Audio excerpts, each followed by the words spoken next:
Combefort revient sur leur année 2010. Qui sera l'homme politique de l'année 2011? Loin des yeux, près du cœur, depuis son départ pour le prestigieux Fonds monétaire international en novembre 2007, Dominique Strauss-Kahn n'a jamais été aussi présent et populaire. À tel point que si les présidentielles se déroulaient aujourd'hui, il dormirait à l'Elysée. Enfin, c'est juste un sondage.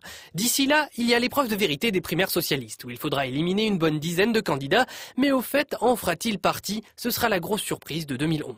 À l'extrême gauche, c'est le bruit et la fureur. Autrement dit, Jean-Luc Mélenchon, la voix du peuple. C'est lui. De peuple à populiste, il n'y a qu'un pas, disent certains. Il n'aime pas la droite, les journalistes, les socialistes, tout compte fait, il n'aime pas grand monde et ne s'en cache pas. Pour 2011, il devra quand même penser à se faire aimer et rassembler. Oui, les militants du Front de gauche n'ont pas encore choisi leur candidat. Marine Le Pen avait un objectif, en 2010, moderniser l'image du Front National, enfin surtout la sienne. Quand on est blonde, c'est quand même plus simple. Une fois devenue fréquentable, mais pas au point de passer chez Michel Drucker quand même, elle est revenue aux fondamentaux, les déclarations choc. Apparemment, elle a donc les qualités pour succéder à son père. Ça tombe bien pour elle. Elle a l'occasion de prendre sa place en janvier. Pour 2011, il faudra donc tuer le père et Bruno Gollnisch au passage.